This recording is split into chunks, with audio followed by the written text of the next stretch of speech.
make me almost wonder is like, what is the definition of gracefully bowing out in 2025 realistically? Because I mean, let's be clear, for Drake, outside of that Smiley song he recently just put out, that song, of course I said this before, that song was horrible, but realistically still that project with him and Party Next Door still kind of doing numbers. And not even before I made this video, I said on my way home yesterday, I said let me cut on the regular radio and just kind of see what they are still playing. They still even playing Give Me a Hug, like, and I know for a fact, okay, still maybe No Kia isn't as popular as it was when people felt at one time there was gonna be the song of the summer. But still, what's the other junk, the little Miami junk? Every time a girl go to Miami or she on a yacht or doing something that make them feel sexy, they play that song, especially if they in Miami. So that song is still heavily on rotation on the internet. So just even sitting here saying gracefully bow out, it kind of made me still think where it's like, okay, I don't know if any rapper that has real popularity can gracefully bow out. Like, let's say like Wayne with the Carter Six is like, people still gonna listen. You either gonna like it, you're gonna hate it, you're gonna give your critiques or whatever the case may be. But let's go over to somebody like Slick Rick. Slick Rick is a legendary artist. Man, he's probably one of the reasons most rappers can even have a platform to rap today. So that's cool. But he just put out a project and nobody talked about it, nobody cared, nobody don't have no criticism on it. You only hear people who like make money in the hip hop space even kind of mention it. And I think sometimes we live in a space where sometimes people mention certain songs and albums just to try to seem like they're cool and they really listen to all the lyrical miracle type of rap. So I'm just super hip hop. I still listen to Slick Rick in 2025.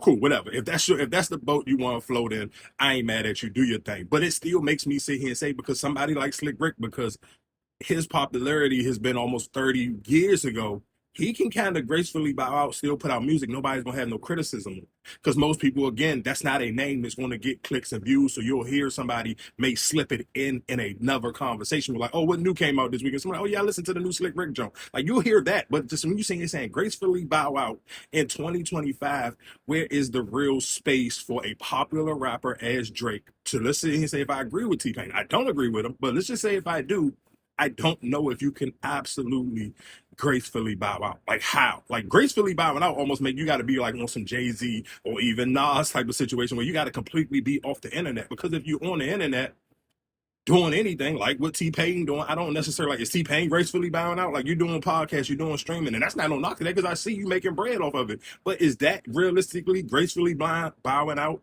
Or Plies jumping in the car giving his opinion on certain, like a Boosie? Like, I don't know.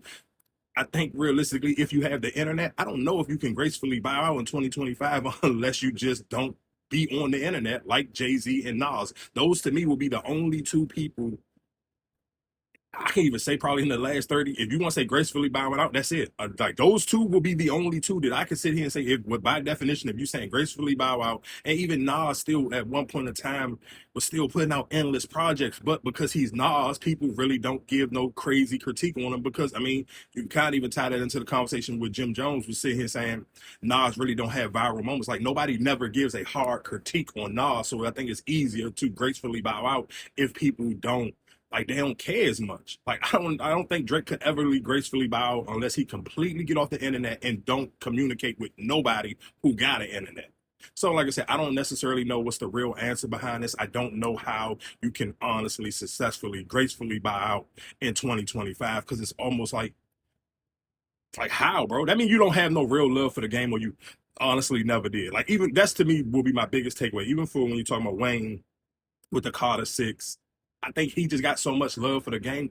I don't think you can gracefully bow out. I think some people got to be carried out. Like, look at LeBron. LeBron James, like right now, he ain't gracefully bowing out. Like, bro, he's still, what he about to think? What's this about to be 20 years? What's this about, season 22 or season 23? I can't remember. It's that far down. Like, Aaron Rodgers, like, nobody's expecting, and I know I'm rambling right now, but nobody's expecting Aaron Rodgers to win a Super Bowl with the Pittsburgh Steelers. Now, somebody can be like, oh, Aaron Rodgers not gracefully bowing out. Like, look at how Tom Brady kind of went away. But I mean, I don't know. Look how Peyton Manning, like, did Peyton Manning honestly gracefully go out because his last game was a Super Bowl win? Or did he just kind of, he couldn't do it no more? Like, I couldn't even if I wanted to. So again, like I said, I don't know what's the real way you can absolutely gracefully bow out.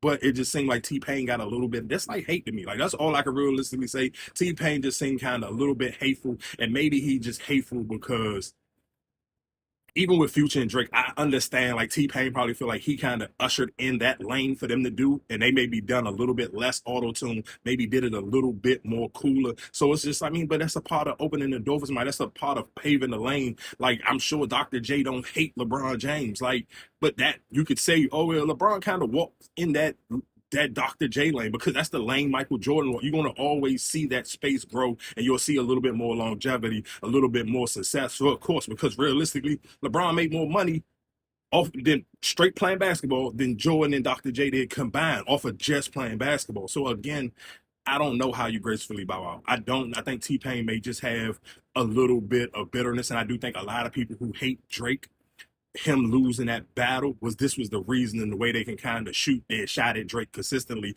and feel like I got a fan base that's gonna kind of support me, because everybody loved Kendrick, everybody loved to see Drake lose that battle. So now it's gonna be always a space for me to kind of throw jabs at Drake, and people kind of champion it a little bit and feel like, yeah, it's over for him. He need to just hang it up. Yeah, I don't know if that's the truth, because though he still got songs heavy rotation on the internet and heavy rotation on the radio. So again, shout outs to Drake, T-Pain. I mean, I get it.